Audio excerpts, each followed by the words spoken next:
Hello, everyone. Welcome back to yet another episode of the FM Times podcast. And this time, I have an amazing guest with me, someone who I've known back from my 2018 startup bootcamp days and have been in touch with him. Hey, Jeff, pleasure to have you on the podcast. My absolute pleasure to be here, Umesh. Absolutely. And I think I remember the numerous coffee conversations we have had. The one that we had most recently, where we obviously got together and said that we should be doing this podcast. So thank you so much for just so this podcast we're going to be debating. Jeff, on the FM Times podcast, we normally talk about everything around built environment and facilities management, but we thought that there's this one neighboring space which is always kind of intrudes into facilities management is enterprise asset management. And asset management, especially, there's a lot of focus that's been going around over the last couple of years. It's always been there, but significant focus going around, and thought that why not talk about the state of asset management in Australia, especially someone like Jeff, who's had significant work in asset management, particularly in transportation, has worked. You've worked with giants like Downer, Transurban, and Ventia, and obviously your early part of the career has been in construction. So you've been in thick and things of all the sectors which are pretty heavy on assets. Before we get started, Jeff, would love for you to tell the listeners brief about your career journey and just to hear from you. Yeah, no, happy to do that. I guess you can't really plan a career is something, sometimes I have young people and they say, how do I plan to get where I want to go to? I don't think you can do that. There's a lot of luck. But fortunately, I started out studying civil engineering and applied maths, which I couldn't have chosen a better combination. They've both been really, really useful for what I've ended up doing. But yeah, my early career was in construction. And then I sort of fell into telecommunications, which was really good because it gave me a really solid grounding in operational technology. So, like I say, nothing planned, but sort of, right place at the right time. So I spent many years in the telco sector building and then maintaining networks. But yes, that's something I've really leveraged for understanding Internet of Things and how we can best communicate from physical assets into the digital world. So really useful for asset management. Oh, that's awesome. So Jeff, just curious before we get started, I mean, you've obviously had like a diverse and a long sort of career. And by the way, you still look very young. I mean, I can't imagine where did you get all those years from, mate? I mean, that have gone into your career. Lots of grey hairs. No, but my question was, it's interesting you mentioned whether construction or telecom or the most recent work in transportation and now I think with EY a more broader. You've seen the two worlds merge, the physical and the digital. What was it like when the first you realized that the worlds are merging? I mean, just what was going through your head as a professional? For me, it was opportunities. And I remember seeing technologies, back in the mid-90s. I think it was 95, and I was building a fiber cable across the Nullarbor. So in Australia, between Adelaide and Perth, across the desert.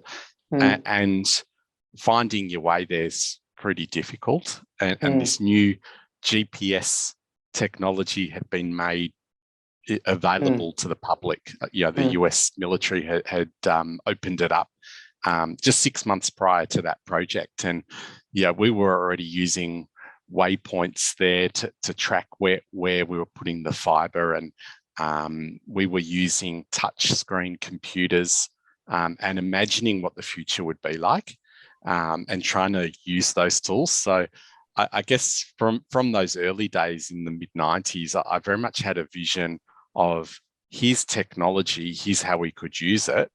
The struggle for me was always the technology was never quite there for a long time. So often I would see here's how we can use the technology, but it was a bit too clunky. And then probably over the last I think really from about the early 2000s, technology started to catch up to what I could see it could be used for. And suddenly use cases that I'd piloted maybe 5 years before was starting to become mainstream. And I realized you could jump on some of these ideas that have been floating around for a long time and actually start implementing them. That must have been sort of great to witness that, because I think probably, and we'll probably delve upon it more. I often see, and I remember us chatting on coffee when we were discussing it, like today it feels like it's less of a technology problem but more of an application problem. But again, we'll cover more when we move into the domain. So starting the discussion, obviously, enterprise asset management as a vertical, long published by Gartner, huge business, a lot of softwares, and some of the recent changes globally that we've been seeing. You've spoken about the use of technology, more data, transformation, and I think in some of the spaces there is a great concern on the great retirement, that a lot of core technicians would retire in 5 to 10 years and stuff like that. So that's what globally people are talking about. Just wanted to understand from you, what are you experiencing in terms of where is enterprise asset management as a space in Australia, and are there any deviations from what we are seeing globally? I think Australia's in a very similar space actually to what you're seeing globally. We're definitely getting an aging workforce. And some of those people who had great skills and just knew when things needed to be maintained or knew what needed to happen, we've got to replace their knowledge with institutional knowledge. And the best way to do that is to use data. So we're seeing a lot of organizations starting to use more and more data to make better decisions. So that's certainly a really good trend. I'm seeing opportunities with multiple data sources and superimposing one data source over another to get much better solutions and give better asset condition and knowledge of what's happening, especially with remote assets. So things like satellite imagery. I saw one of your posts, yes, on LinkedIn, correct? Yeah. That's right. We've got a team focusing on space tech and using satellite imagery and different types of imagery. So it can be thermal imagery, all sorts of things, to understand the condition of assets, and then maybe overlaying sensor data onto that data set and combining that with the traditional asset data that might be stored in a database somewhere about the condition of that asset. So we can start to verify and we understand where things are, what their condition is, using multiple layers and I guess multiple dimensions that we're looking at. Makes sense. So you basically are suggesting that obviously Australia is no different in terms of what the global markets are, and obviously your post on space tech was very interesting, because I think you've got a whole team now that's working on it. So that's right. When you I mean, probably the next question that I wanted to ask on this, I mean, obviously that's a very valid point where you mentioned that there is a focus on some superimposition of data and not just look at unilateral data and say, okay, this is our asset data and the database, this is sensor and all the others. What's the business aspect that's really driving all of this? So what are your customers talking about? Or probably before you joined EVA, you were on the other side of the fence. What were you thinking when you were implementing some of these technologies or wanting to implement some of these technologies? That's a great question. I think there's a couple of key drivers. One is, cost savings.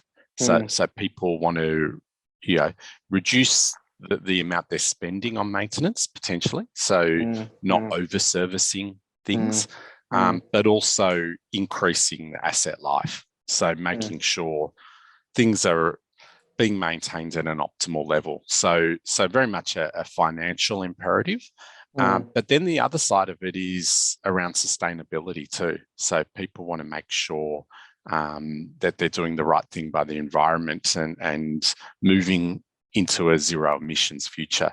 And asset management has a big part to play in that sector as well. But interesting when you say that.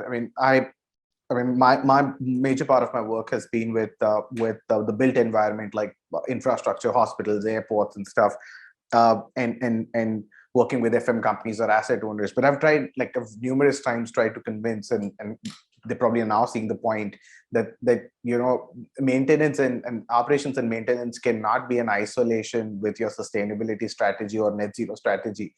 But sometimes it so appears that whenever you see the white papers, everyone talks about replacing things, capital expenditures, which are more like, you see that?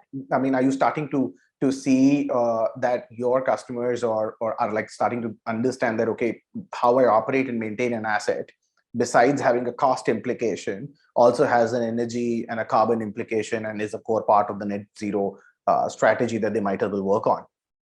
Absolutely. In fact, I think a lot of people are really surprised that they might be able to reduce their energy footprint. So not only are they saving money, because they might be paying less, in electricity or fuel costs. Energy. Makes sense. Yeah, that's right. But they're also improving, their environmental credentials as well. So there's huge benefits in better maintaining assets and optimizing how assets run, really. Makes sense. I mean, just another fun question before, fun because I would really love to know this answer from you. So who do you like to talk, like in the different stakeholders which are important in asset performance management, right? Like the seniors, the C-suite, as you would call it, or managerial, and then there are people who are working on the shop floor. What do you end up, while you were on the other side of the fence and now you're on the consulting side, but do you end up listening to different messaging to different stakeholders? And particularly, what do you think would be the messaging that best resonates with people on the shop floor, or the ones who are actually going and operating and maintaining? How do you make them convince that come on this side? I think the best thing is firstly to listen. Get in your high vis is always my advice, and listen to the guys doing the work, because they'll often understand the challenges and why things are the way they are better than the C-suite. They're often very removed. And by listening, you build a bit of credibility. I think that's really important. You can't just go in and say, here's a better way to do things. You've absolutely got to give people time. And that's part of a change management process as well. And then coming up with solutions or optimizations or changes that people can understand, and they can understand what the difference that you're going to make is. So often I'll look at where the biggest cost is and where someone's spending the money, and then focus on those areas to reduce that. Don't try and improve everything in a operation or an asset. Try and focus on what's the big things that can drive the biggest influence, and people will see that pretty quickly. So I find if your ideas or your proposal you're putting forward actually benefits an organization, they're very very open to the change, and people, you add a bit of credibility in there because you're addressing their real needs. Makes sense. And they absolutely will listen then. And you're kind of wisely choosing your battles and not trying to fight all the battles that you could at the same point in time, isn't it? That's right. Look, you can go to the CEO and you can pitch an idea that will improve, air conditioning efficiency by a few percent. And he'll probably say, yeah, that's great, but it's not his priority. But if you're going to the facility manager and say, hey, I can improve your air conditioning efficiency, he'll be very interested. So it's the right conversation with the right person in an organization as well. Makes sense. So leading on, absolutely great points. Which sectors do you think are specifically in Australia, which sectors do you think are more inclined to be investing heavily on this overall transformation in enterprise asset management? I mean, of all the sectors, what sectors do you think would pick up pace faster? Look, I think we're seeing it happening very much in the mining sector, where they've got a lot of very asset intensive industry. But I'm starting to see a lot more acceleration in utilities, transportation. They're becoming a lot more aware of how big their asset bases are and the opportunities that are there. So traditionally you'll see more of a movement, I guess, in asset classes that are moving, that are plant, I guess, and equipment. So that's been a lot of the focus, but I think now we're starting to see more and more into fixed assets, and that includes real estate as well. And has there been any specific movement you've seen across real estate? Because I think real estate has been, built environment has largely been very sensitive towards sustainability and energy. Operations and maintenance has kind of not got the same focus as maybe sustainability has got, because of the impact it has on your tenants and the entire contracting. You're seeing something that improve in Australia, and yeah, before, I think just one last point maybe, because I think Australia has been actually quite ahead in terms of the technologies used in built environment, and that's where kind of right at the top, competing with what we're seeing in elsewhere. So yeah, I think the real estate sector's been a bit of a beacon, a shining light, if you like, on the hill. We've had the Green Building Council, the NABER star system for buildings, and that's very much driven 5-6 star buildings. Absolutely. And it's something tenants really look for. So it's almost a sector that I think everyone else is looking to and saying, how do we replicate that? How do we create a similar system to show asset efficiency and leverage some of the ideas that have come out of the real estate sector for sustainability? So one thing that comes to my mind, you're quite, Neighbours is a great success story without a shadow of a doubt. I mean, I think the kind of portfolio and the maturity at which that entire system is simply commendable. But what I also, just from the conversation, thinking that as the major real estate asset owners or developers, they would have a possibility of going higher on the star ratings if they then start to focus on operations and maintenance and dovetail that with the overall sort of system in that sense. You said there's a clear need, there's cross pressure, sustainability, their technology is probably where it should be for people to get started. It always evolves, it doesn't stay constant. But if we were to play devil's advocate, what do you think would stop or derail this change? I mean, are there any things that we should be focused on or guard ourselves against, whether it's, I think anyone in the stakeholder? We need to be really careful that we don't have technology implemented for technology's sake. Everything's got to have a purpose and be part of the plan. If we're doing things in isolation, we can make our lives really difficult. So we need to plan how we're doing these things. And we've got to show benefits of why we're doing these things. So, if people are spending a lot of money without getting benefit, things get derailed really quickly. But there is a lot of opportunities in the sector. So, and does that include on your organizations end up doing POCs or like at will without thinking much? Like, does it also include there that don't do POCs? Exactly. Exactly. I think over the last 4 or 5 years, innovation's almost become a dirty word in some organizations. And innovation's really important. It shouldn't be like that at all. But innovation's got to have purpose. And even the most simple innovation or change to a process or a system should have a basic business case and address a basic business need. Otherwise, it shouldn't be done. So I think it's really important. We shouldn't just be innovating because we can. We should make sure there's a reason we're changing things and making things better. Makes sense. And you mentioned about the time angle as well, that it probably will take time for you said that the focus has to be there on showcasing benefits, right? I mean, just want to understand, how patient were you when you were on the other side with let's say Transurban or Downer, in terms of any initiatives that you do as an individual, not the organization?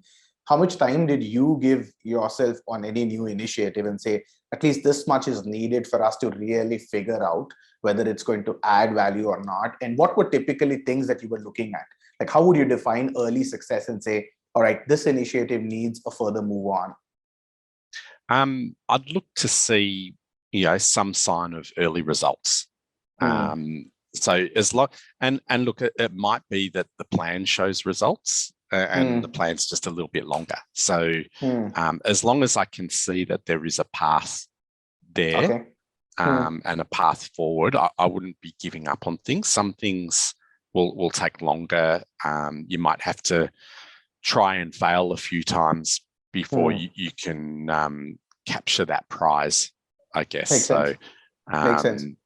Yeah, it really depends on the individual initiative and the energy that the people have on it as well. So it's got to be, your stakeholders have to stay engaged as well. So if your stakeholders have moved on, you might still be really keen, but it might not be an initiative you should be further investing in at that time. Makes sense. And just one last thing, maybe before we dive slightly deeper into built environment, right? I mean, have you seen organizations, like one of the things that I've seen in Middle East and UK, we do a lot of work in the UK, Australia, Middle East, and in Middle East and in UK, we've seen that the people are putting in budgets. So now they have, like, there is a timeline in place. So they are not saying that we've got to do something about it. They're saying this is by when we'll have to do something. We put a timeline, we put a budget in place. So those conversations are very good to have when you know that there's a certain level of urgency that the sector displays or the industry displays. Whereas in the Middle East, we've seen that, okay, there's conversation, but not everyone has a budget and a timeline in place. How do you see Australia being there? Like, are people willing to spend? Do they have budgets dedicated, or how is it? I mean, based on your conversations. Yeah, look, it's really different across different organizations. Or are there any sectoral stuff, like you said, mining? So it's like, would that still be different within organizations, within mining as well? Look, I think budgets get created if you can show benefits. So I've never really struggled to get a budget if I could show a business benefit. Then it's a matter of selling what that benefit is, proving I get my what guys the benefit is. I get my guys to do a crash course with you. Yeah, but ultimately, the skill that's often missing is creating the business case. And a good business case will create the budget, and the C-suite will generally say yes, do it if they can see a really good benefit. It's very hard for someone to say no. They don't want to improve their bottom line or improve their service delivery for their customers. Really hard not to, or improve safety or sustainability if you can show, here's what we're going to spend and here's what we're going to do. The key is making sure that you deliver on that, the first Makes one, sense. and then people will release more budget. Where people put a whole lot of budget for new initiatives or innovations without prescribed outcomes, to be honest, that probably scares me a little bit. That's a harder one, because it's really hard not to be perceived to waste that money. It's sometimes easier to have to prove the money you need to do something. Right, and I think I hear you when you say someone has money, but you can't be throwing money to all the problems without knowing what problem you want to solve, because it might not be sustainable. Next time you may not have that money, and it's going to be like 10x more harder to convince people to get money to solve the right problem. That is super helpful, Jeff. I mean, and towards the last part, just wanted to maybe discuss more on the built environment. I remember we spoke about that you're excited about real estate and built environment as an opportunity. And just wanted to move in. There's not a lot of playbook available for when you look at asset performance management and enterprise asset management for built environment. Typically, it's been stuck at CMMS, which is more like a record keeping or a CAFM. So just wanted to understand what, according to you, would be the playbook for real estate and built environment to take a fresh look at enterprise asset management. I mean, I think leveraging existing data sources. It astounds me when you see a new building that's been built in a BIM environment, so 3D model, all the data stored. The construction companies are using these technologies for clash detection and things like that. And then when you move to operations, facilities management, maintenance, it's like none of that information exists. Moves. Okay. Yeah. It's right. Yeah. So I think there's a real divide between design and construction versus operations and maintenance. So having the data stay there, then that can be right through, there's things that get lost, like photos through construction. That can be really useful when you're trying to find the root cause of a problem. It's like, being able to go back in time and have X-ray vision to maybe look at, reinforcement inside a column or something like that you just can't do after it's built. And then leveraging that data with sensor data, IoT data to build digital twins. And when I'm talking digital twins, I'm saying not a 3D representation. That can be part of it, but simulating how one of the systems in a building is behaving. That's right. So then we can predict it, we can optimize it. That's where we'll get real value in the real estate sector. Makes sense. And what would be, so you're saying probably one of the recommendations for the real estate sector, or the ones that are large enough to implement it, is the fact that at least for the greenfield projects, do away with this isolation between design and construction, and have some sort of a pipeline in place so that the data from design construction phase could move to the operational phase. And then you may discover at a later stage. Yeah. And the developer needs to specify what information they want to get from the designer and the builder. So that information requirement is really critical, and it's something you really need your operations maintenance side to be getting and to feed in as well what they need to get most value and not lose data through the process. So it's largely the asset owner needs to specify, and that's where the rule comes in, because otherwise you'll always have the disjointed efforts. But let's say someone who listens to this and says, fair enough. I mean, we should be leveraging more of the existing data, which means we have building management systems. We've had data from design, construction, and stuff like that. And someone listens to this and say, hey, Jeff, that sounds like a good idea. But how do we go about it? Like, one of the things is, how should they pace themselves? Because we could clearly see in Australia or any developed economy that there are some players which are way ahead and majority are not. So the challenge is, how do you help them catch up? So what would you recommend? How should they pace? I mean, what should be stuff that they should do in short to medium term? Yeah, so if it's an existing building, say that or an existing facility, I'd start with looking at one solution we want to improve. One issue rather we want to improve. What's one really good solution, and that just helps to build the business case. So we can actually show. We talked about air conditioning and chillers before. We can actually show, hey, if we model the air conditioning through the building, we can actually save some money. So that gets everyone's attention, and we can absolutely implement that.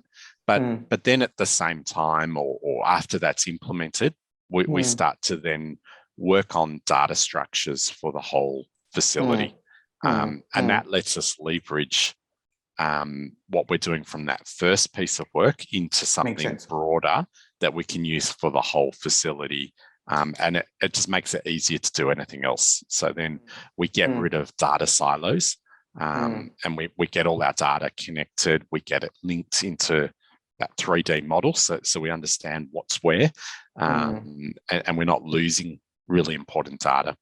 Makes sense. So you're saying, even though an organization might be behind, but it still makes sense to go slow, solve a couple of things, and then tie it all part of the picture and not try to rush too much, because it's probably not going to go anywhere. Yeah, I think if you try and build all the data foundations first, that's quite an expensive exercise. And if you haven't proved any benefit, makes sense. And you're going through it in a year or so, and all you've done is spend money, that can be a challenge to convince stakeholders to keep going. Right. So I think that's a good point. Like, a lot of people want to first solve and say, okay, I'm going to build my data lake and stuff like that without the use cases, and then figure out, oh, I didn't probably get. So you're saying try out, learn, and then sort of scale, versus saying let's scale before we learn anything about the organization itself.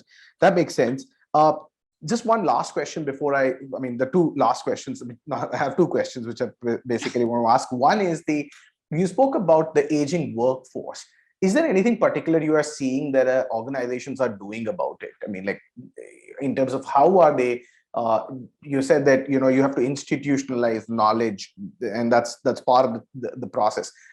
Have you seen any specific initiatives or anything that has excited you in this space? Look, I think this is one of the biggest challenges industry face, is losing that knowledge. Usually, in my experience, most organizations only start to really act on it when they lose some critical knowledge and realize the people that have left know how things work, and they can't fix something, or no one knows where something is stored. Those sort of issues come up. Right. And they're often triggers to then start to improve information management and data in general. It's almost becomes a wake-up call, I guess, what I've seen. Right. And wrapping up, that was a great discussion, Jeff. Thanks. I knew it's going to turn this way, because obviously courtesy numerous coffee conversations we've had. One last thing, if you were to wrap up maybe in 30 seconds, 45 seconds, what are some of the areas that you are working on, or you're probably incredibly excited to see over the course of 12 to 18 months from today? So I've just got a team that's come across from CSIRO's Data 61 to EY. Awesome. And they're really focused on digital twins. So it's a team of data scientists that have done a lot of this work before. But I can see huge opportunities to build models, understand how these complex systems are behaving, to do predictive maintenance, to optimize systems. I just see that as incredibly exciting. Across sectors that you spoke about. So. Yeah, across utilities, mining, absolutely across transport, real estate, the whole built environment. I think there's just a world of opportunities out there that we're ready to help with. So it's really exciting. Awesome. And any personal milestone? You say that say if you could influence something in 12 to 18 months in this space, what would that be? I mean, obviously you've already done. I think to be very fair, you've had such a long career, and again, I don't want to make it sound that but you've obviously. But any one thing you say that if you could influence that change over the 12 to 18 months, you'd be immensely proud of the work. I think the biggest thing for me is influencing people's mindsets and convincing them that these things are possible. We started this conversation. I was talking about my early career and wanting to use technology that wasn't quite ready. There's a lot of people still that will say to me, "Oh, technology, we tried that, it didn't work." So if I can change people's mindsets, convince them to give things a go, and that there's better ways, I think that for me is hugely rewarding. Awesome stuff. And I can definitely say one recommendation to everyone, whoever is in that doubt, make sure you, Jeff is very approachable, at least to me he was. So that's all but I think he's very approachable. Catch up with coffee with him, and I think he'll definitely help you get out of that zone. Pleasure talking to you, Jeff. Just a quick recap for all our listeners, so Jeff really is saying that Australia is probably no different to rest of the world on where it is in its journey on digital transformation across enterprise asset management.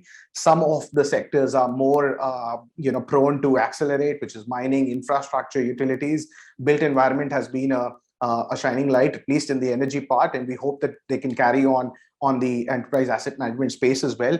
And the recommendation from Jeff for organizations which haven't started is go slow, have a plan in place, and then build something to scale, and do not do it the other way around.